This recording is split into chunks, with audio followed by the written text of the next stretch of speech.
You're listening to NFT 365, the first daily podcast on NFTs with your host, Fanzo. Hey, what's up, friends? Welcome back to another episode of NFT 365.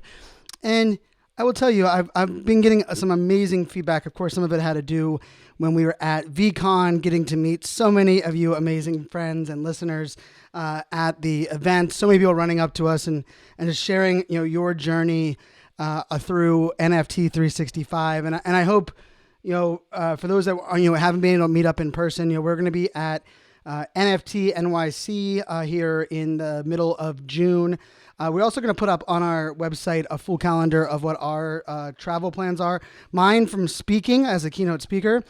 So just in case I'm in your area, if you want to come to the event that I'm speaking at, we can make that happen. But also, for some of the events that we are planning on attending and having a big presence on. It could be meetups. It could be collaborations with some other brands and things that we have going on. And, I think it's such it's a powerful thing when I hear not only feedback, but, one of the questions, I think like the icebreaker, I don't like the word icebreaker, but one of the icebreakers that, I've always kind of looked at as a great way to open people up is to not only ask them things about themselves, but to share things in a way that encourages people to share differently.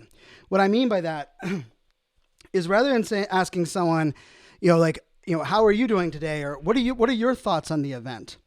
The way that I like to position that is, what inspired you today to do something different than you were going to do yesterday around NFTs and Web3? Or I like asking the questions like, what gets you up in the morning and what here at this event is tied to your purpose? Right? Being able to kind of invoke those things. And sometimes I'll do it, when someone comes up to me and asks me how I'm doing, I'm like, I'm actually great. Right now, I am fueled and motivated by educating and amplifying some of the great stories and really the great power of the blockchain and NFTs as a whole. And being at this event, it allows me, and I'll go directly into it. And I've seen it where people will kind of come back at me and be like, "Whoa, okay." I'm like, "What about you?" And then all of a sudden they'll share things in a way that they've never shared things before. And why is this important? Well, I think we can all agree or attest that storytelling is immensely important, right? It's the quote by the one and only and great Maya Angelou, right? Where people won't remember what you say, people won't remember what you do, but people will remember how you make them feel. And that's where I wanted to take this episode on that idea of how we make people feel through storytelling as NFT project creators and as NFT collectors. So, one of the things, my background, for those that aren't, truly familiar with where, my background came from, I went to school to be a Sports Center news anchor. I'm a huge sports junkie. I wanted to be on air talking about sports all day long. I knew I was too short. I'm 5'9.5", and any adult male that says the half is just showing that they're insecure because they're not tall. And for me, there was a good while where I believed my baseball potential was limited because of my height. And then my hockey, I was really never talented enough on hockey, but I played through 4 years of college and on hockey. But for me, I ended up falling into business information systems was my major in school, and it was because I left kind of media studies, journalism, because of the grammar requirements, English requirements, the reading requirements that at the time I just thought I couldn't accomplish. I didn't realize because of my neurodiversity that kind of shows up there. And I switched to a computer science major. And I realized, oh my gosh, this is not what I want to do. But these are my people that are here. And I will say, being exposed to database and, Ada and C++ and a lot of the things that I studied in college that really never helped me, quote unquote, help me in the real world, kind of exposed me to that side of the world, from developers to coders, to understand really some of the nuances that exist in that space. And then I went to business information systems. And I will tell you, the information system side was what I loved more so than the business side. And then getting out of college, struggling to get a initial job, and took a help desk job at a data center company that would give me my security clearance. So I was able to get a secret security clearance and worked the 6 a.m. to 3 p.m. shift on a computer, on a help desk supporting the U.S. military.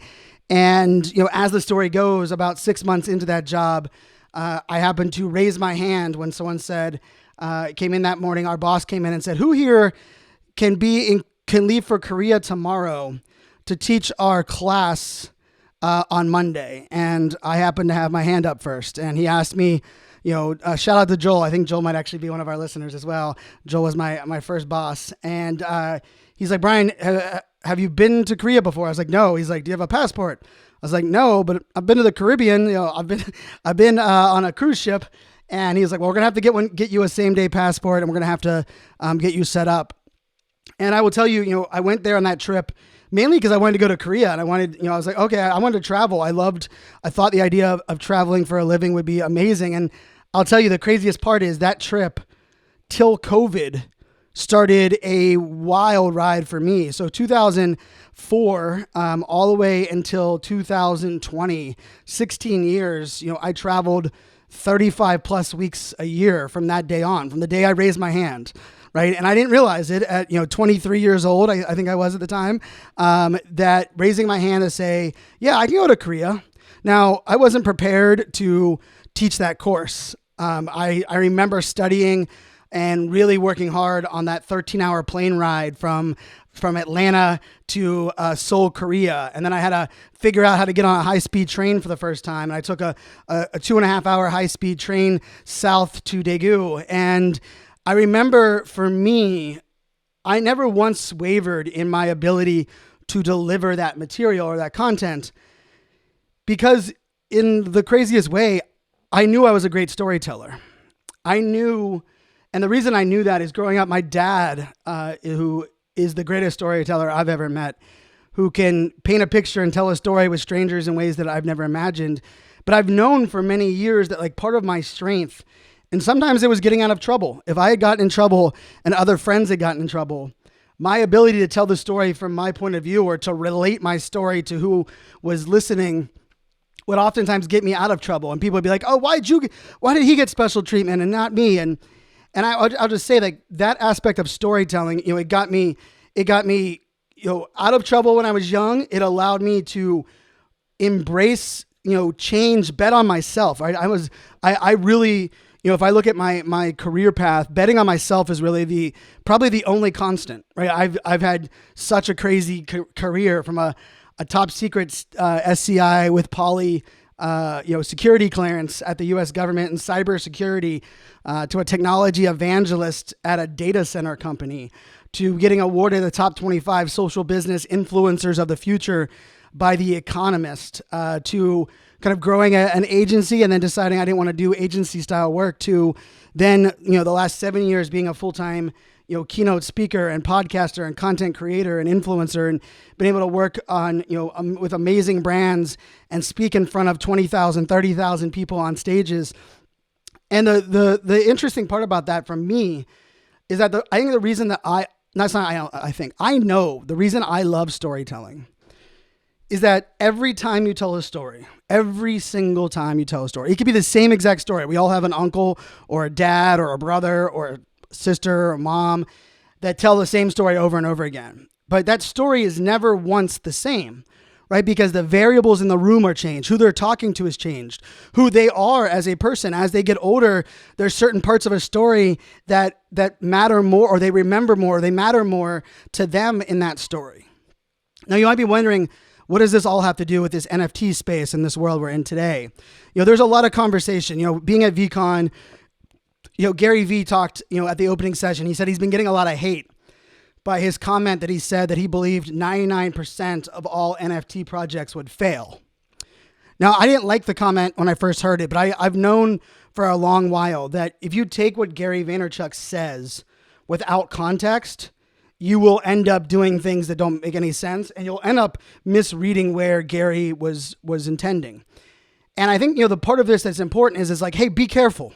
Pump the brakes and recognize that just because Just because you can launch an NFT project, just because you can sell out an NFT project, because you can raise the floor price for 3 months of an NFT project, does not mean that NFT project will be successful in the long run. Does not mean that it will be a blue chip. Does not mean that it has potential to change the world. There is so much more involved, everything from a business plan to crisis management, to comms, to PR, to marketing, to having a budget to be able to ride out these really tough markets, and then also, be able to understand when we're kind of flipping the script, how not to overcalculate, right? How not to go too fast or go in too sporadic of ways. But I will say, one of the things that I also love about storytelling is that studying it I like studying storytelling mechanics, storytelling methodology, storytelling, varieties of storytelling, more so than I like pretty much anything else in life. Probably more so than sports, because sports is great at storytelling, right? It's great. Like anyone who's watched, the background of any of these, events or, the Olympics, they always tell the story of the Olympian, right? That was cut from their baseball team, or that was injured in a car accident and they persevered through. Well, why is that, right? It's because we not only connect and relate with that, but it's what we remember, and it's ultimately the things that we share. And so over the last many months, one of the things that I've been doing a lot is I've been studying how others, and this is the key, I want you to think about this within this podcast. I've been studying how others in my circle talk about their favorite NFTs. How do they tell the story of the NFTs that they love the most? Now, the reason that I like studying this part is because I firmly believe in word of mouth marketing. I believe word of mouth marketing is the oldest marketing since the beginning of time. I believe it's the one that not only will we see as vital in this Web3 world, but it's, to me, the ultimate vehicle for trust building, scaling, community amplification. And what I mean by that is, it's easy for a NFT project or a brand to believe they're great at telling a story. But how great are you at connecting that story to your audience, but even more so, making that story consumable and relatable enough so that they can pass that story on to their friends and tell that story even further than that. Now, I'll tell you, I was just looking over my shoulder for one of the books that I recently read, and I don't know where that book is. It must not be up there. I say read, I listened to the audiobook. But one of the things that, when it comes down to word of mouth storytelling, is not only is it important and vital for the story to have a finite beginning, a middle, and an end, but it's also essential that the story adapts so that whoever you're telling it to, you lean into what matters most to them. I actually think this is where most NFT projects go wrong. I'm a big fan of a lot of projects, right? The Playboy Rabbitars is one that I'm a big fan of. I love their storytelling within their project. Like, they have a storytelling, whole story built around the Rabbitar and how it comes, it's in this new, metaverse world and all of the different variables coming in. But the problem with the Playboy story is that they have that story for those that are inside the walled garden. But they didn't make it very easy to tell the story of why is Playboy in the NFT business? Why are Rabbitars the NFTs that they went with? What is the future? And I'm not going to not picking on Playboy, because I'm a holder. I'm a big believer in what they've done. I think they have some adapting to do with some recent changes that they've made. But what I've noticed is I was doing this a lot over the last week, right? I would be like, oh, what is your favorite NFT project that you hold? Now, it's a funny question when you ask people, because when you ask degens, more often than not, a degen's going to say whichever one they believe is worth the most or that will impress others the most. But when you ask somebody that is all in and believes in Web3 beyond the degen mentality, right? And I consider myself a degen in a lot of my actions. And I mean, trust me, I was in the airport the other night. It was late at night, 11 o'clock, and I'm buying an NFT via my iPhone because I didn't want to wait till I got home. So I'm all in there. But if you think about it, someone that has, let's say, 5 to 10 NFTs in their bag, and I ask them, like, what NFT are you most proud of holding? What I find interesting is, do they start off by sharing that one NFT that jumps to their mind? Do they caveat it first? And I've heard this many times where people are like, well, I have a mutant ape, but I would say the thing I'm most proud of holding is, right?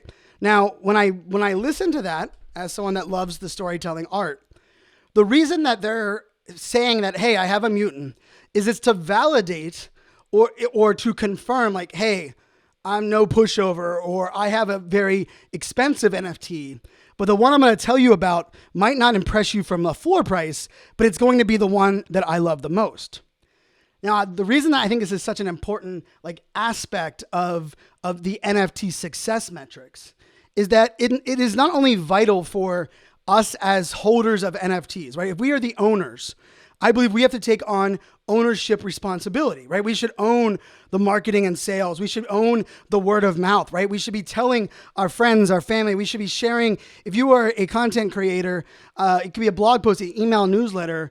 If you believe in an NFT project and you are an owner, which means you hold one of the NFTs, why aren't you mentioning that NFT project in your email newsletter? Well, it might be because you know that your audience that you're writing to might not understand NFTs. Or it might be because you don't know how to connect that NFT to being valuable for your audience. And both of them are understandable. I will say this. Just because your audience doesn't know of NFTs doesn't mean today isn't a great time to start putting that vernacular, putting that information in front of them, right? I know for a lot of my audience that NFTs still are overwhelming. They're still confused. Even those that have followed me for 10 years, they're still confused why I am in NFTs, right? Like, my speaking business was on a rocket ship. I was talking a lot about, putting your story out there, the world, press the damn button, talking about thinking like a fan, putting yourself in the shoes of your fans. One of my most popular keynotes during the pandemic was about having a futurist mindset and the importance of us changing our mindset from a technology mindset to a futurist mindset, which really understands both the technology and humanity and also listens for where we are going, but understands the importance of where we're operating today. But I say all of that because we do have to put the NFTs out there, but it's also a great way for us to start understanding what our audience, what their current baseline of information is, right? I tweeted this out the other day. I said, I was sitting at VCon on day one. I said, I think I like geeking out with others in the NFT space, maybe more so than I like people watching, with strangers in a lobby. Like, I love people watching. I don't know about you that are listening.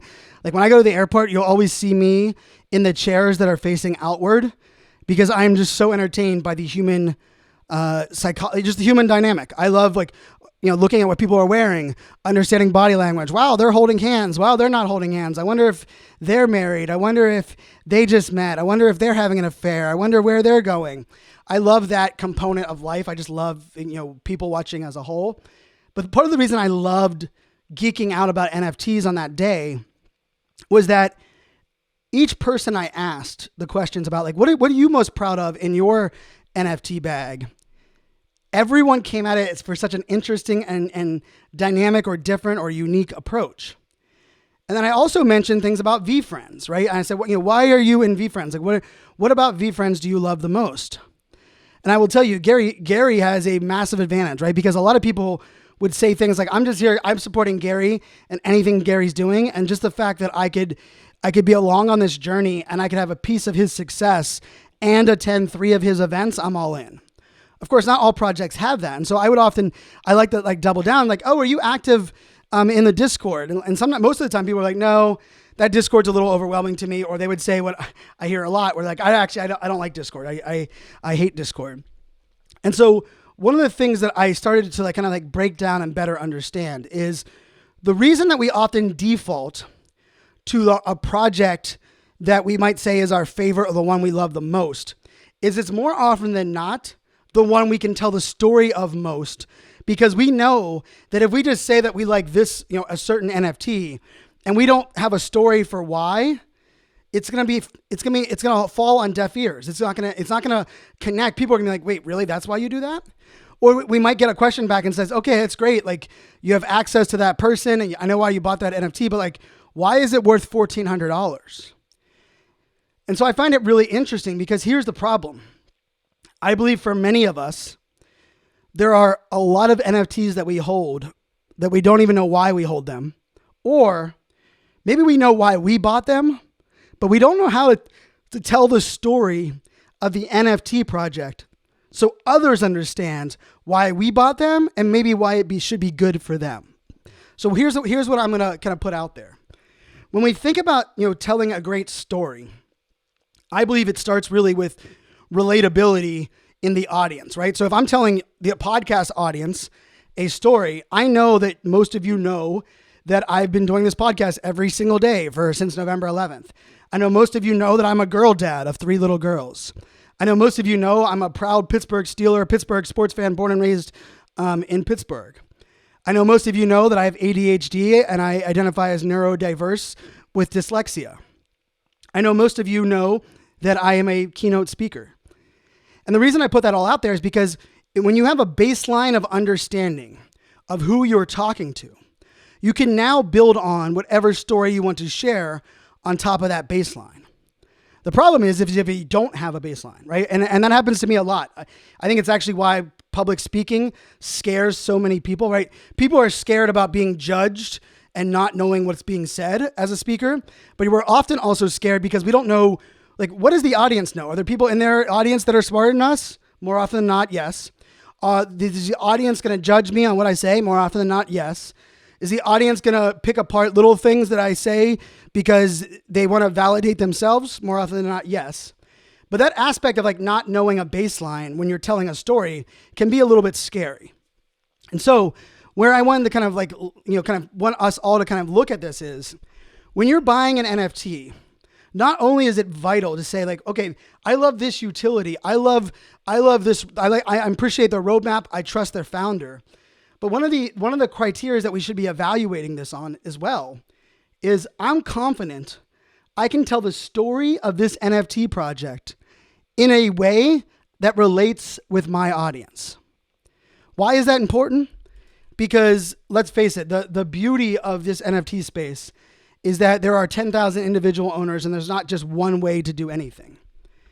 But when times are tough and things are down or a project is through crisis management, it's the stories that we tell ourselves as well as what we tell others that ultimately are the difference between us wanting to give up versus us wanting to like stand up and be triumphant.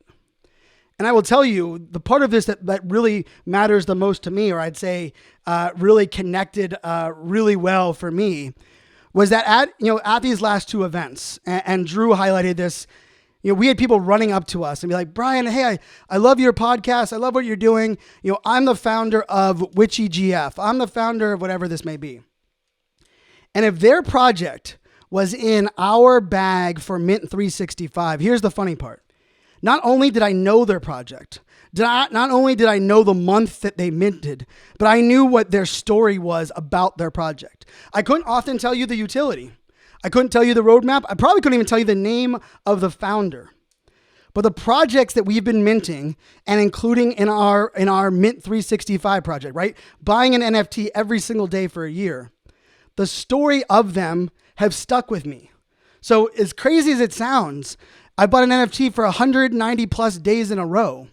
If you came up to me and said, hey, are you aware of this project? And if I minted that project in our collection, not only will I say I'm aware of it, I'll repeat back the story of it and the story of why we bought it, why I think it's a great fit for our Mint 365. And you know what's funny? I take more pride in that, my dedication and my focus, right? Like, I mean, I've said this a lot, right? I didn't realize how hard it was going to be to buy an NFT every single day. And then I had someone at the bar the one night this past week say, well, it's not really that hard. unless you care about what you're buying. And I realized in that moment that I hadn't done a great job of telling the story of Mint 365. Because if you understood the story of Mint 365, the idea that I didn't want to create a podcast that just served the 1% or required people to put money up to come on this journey. And I love the idea of having a holder mindset or a HODL mindset because I'm a collector. And sometimes I'm a hoarder in collecting. I collect Wheaties boxes from the 90s, right? And I loved what Beeple had done as far as creating a mosaic and a time capsule of all of that art, all of those things that had happened. And so when I created Mint 365, you're damn right I care about what we're minting. 3 or 4 hours I'm spending a day researching these NFT projects so that we can narrow it down and select hopefully the best one on that day to mint. And for me, it was a good look in the mirror and say, you know what? I need to be better at telling the story of Mint 365 because you know what I also need to do is I need to make it easy for all of you that are listening to this to tell that story. So I say all of this because I'm not on the mountaintop of great storytellers talking down to you.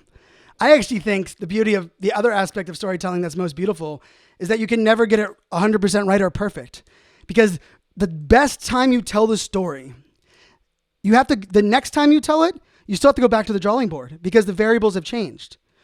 And what I mean by variables have changed, I could tell a story about me getting, me leaving the US government and starting my job as a technology evangelist. I can tell that on stage. I can tell that here on the podcast.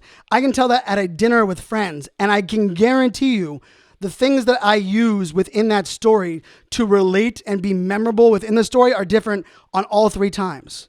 Not just because the medium is changing, but because my relationship to the audience is changing. My ability to read nonverbal cues and get instant feedback has changed, right? I'm at my best.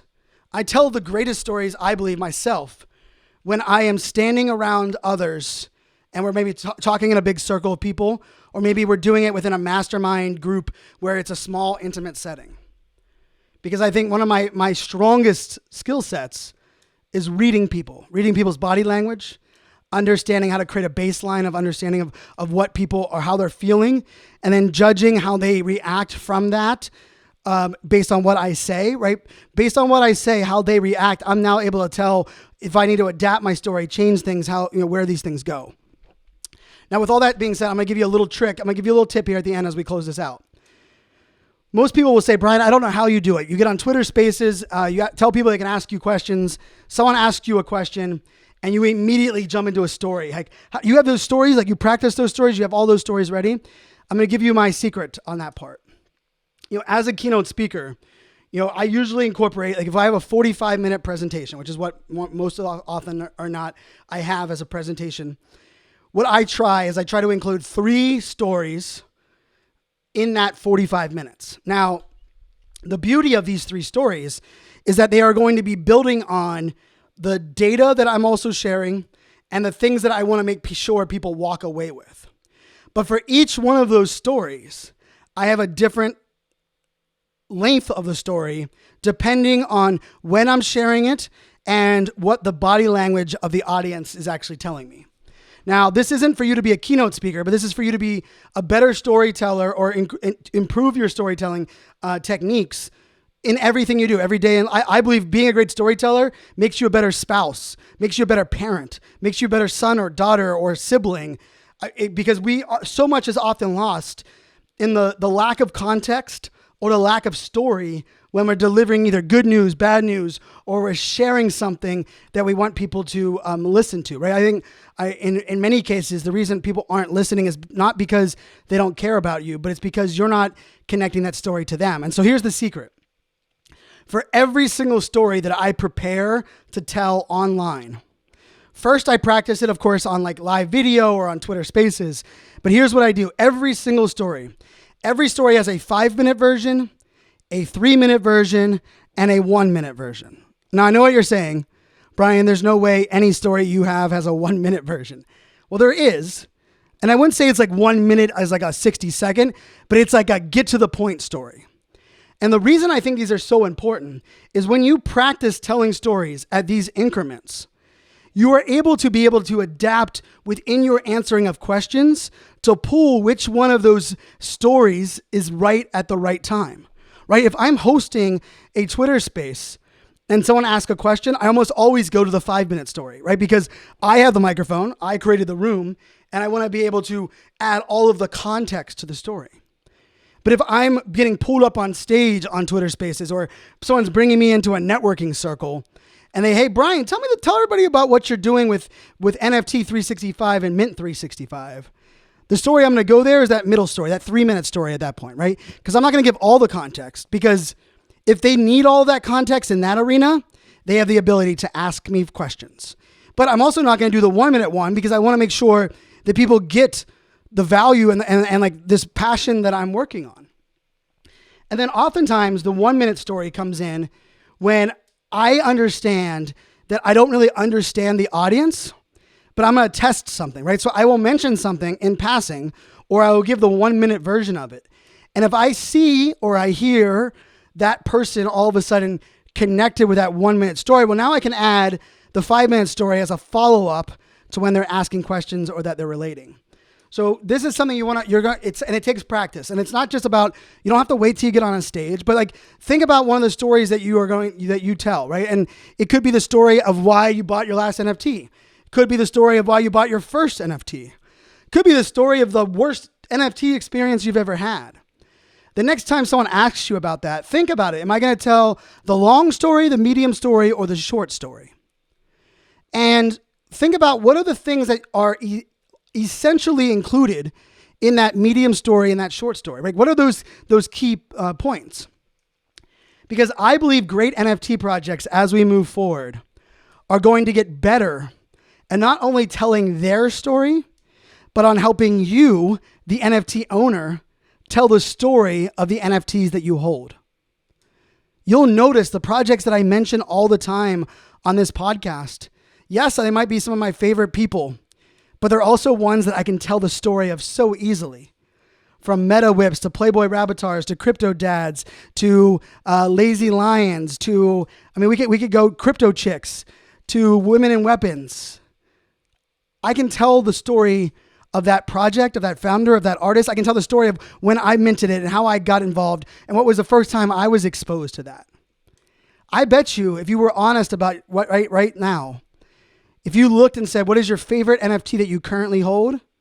My guess is the one that is your favorite, if you were being honest with yourself, is the one that you can tell the most story around it.